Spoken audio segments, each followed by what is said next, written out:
The heart of New York City, a place of relentless ambition and profound anonymity, was a world Liam knew intimately. At just 28 years old, he had built a tech empire from the ground up, his company's recent IPO making him one of the city's youngest billionaires. His life was a blur of high-stakes deals, silent car rides, and the muted hum of his penthouse, a world away from the grit and noise of the streets below. He was a man who had everything, yet often felt he had nothing at all. One crisp autumn morning, his carefully constructed routine shattered. From the back seat of his sleek black sedan, a jarring scene on Fifth Avenue caught his eye. A young woman, perhaps 25, was being pulled by the arm by an older woman, whose face was a mask of pure malice. The girl, thin and fragile, was being berated in a low, venomous hiss that seemed to cut through the city's roar. The girl's name, Chloe, was etched with a fear that went beyond the immediate threat, a deep, ingrained terror born of long-term torment. Liam, a man who built empires on calculated risks, felt an instinctual urge to intervene. He was about to tell his driver to stop when the girl's eyes met his. In that brief, fleeting moment, she shook her head, a silent, desperate plea for him to stay out of it. She feared that any attention would only lead to worse consequences. The woman, her stepmother, as Liam would later discover, dragged her away, and they vanished into the morning crowd. The image of her face, with its mixture of raw beauty and profound fear, haunted Liam for days. It was a ghost in the pristine world he inhabited. He found himself driving different routes, his mind replaying the scene over and over. He felt an undeniable pull, a strange obsession that went beyond simple pity. A week later, he spotted her again, alone in a small, unassuming coffee shop on a quiet side street. She was huddled over a teacup, her clothes simple and worn but meticulously clean. Her posture was one of quiet dignity, a stark contrast to the despair he had witnessed. He walked over, his usual corporate confidence replaced with a gentle uncertainty. "Is this seat taken?"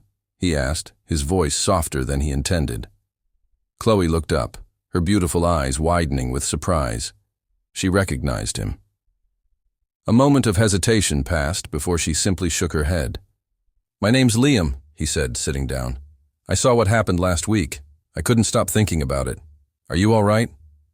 Chloe hesitated, her gaze searching his for any ulterior motive. Seeing none, she began to tell him her story. Her parents had passed away years ago, leaving her in the care of her cruel stepmother, Vanessa. The reason she couldn't escape was her little brother, Noah. Vanessa used him as a pawn, a constant threat to keep Chloe under her thumb. Chloe's life was a terrifying dance, a daily battle to protect the only person she had left. Liam listened, completely captivated. He was not just drawn to her tragic story, but by her quiet strength and the deep, fierce love she had for her brother.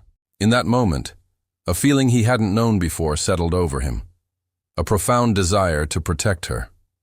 He also knew, with a certainty that startled him, that he was falling in love with her. He offered her a job at his company, a chance to escape. But the offer brought back the fear in her eyes. "I can't," she whispered, her voice trembling. "She'll hurt him. I have to stay." Liam realized a job wasn't enough. He had to completely sever her ties to Vanessa. He found the stepmother, and with the cold, ruthless precision of a businessman closing a high-stakes deal, made her an offer. He would pay her a substantial sum of money, a fortune that would set her up for a life of ease in exchange for her signing over all legal rights to Chloe and Noah. Vanessa, blinded by greed, signed the papers without a moment's hesitation. With the legal paperwork secured, Liam helped Chloe and her brother start a new life. He found them a beautiful, safe apartment in a quiet neighborhood and gave Chloe a job at his company. For the first time in her life, she felt a sense of security and belonging. Liam became a constant, supportive presence, a silent guardian who never overstepped his bounds. He watched as Chloe blossomed, her quiet confidence and radiant spirit shining through. He was patient, giving her space to heal before confessing his feelings, but he knew with every passing day that she was the missing piece of his life. But their newfound peace was short-lived. Vanessa, having quickly squandered the money, returned with a new, more sinister plan.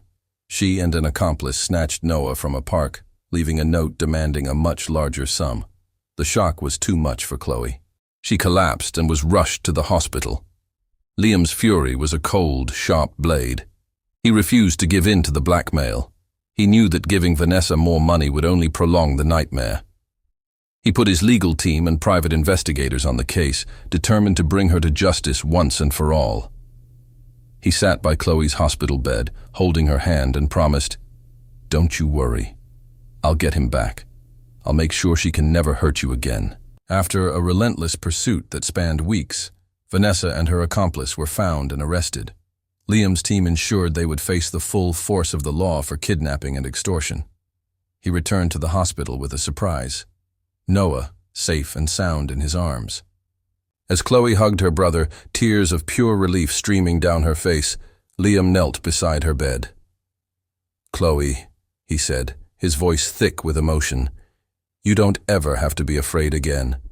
I love you, and I promise I'll be here to protect you, both of you, for the rest of our lives.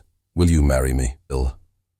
She looked at the man who had become her world, the man whose love was a beacon of light in her darkest hours. The fear was gone, replaced by a radiant joy.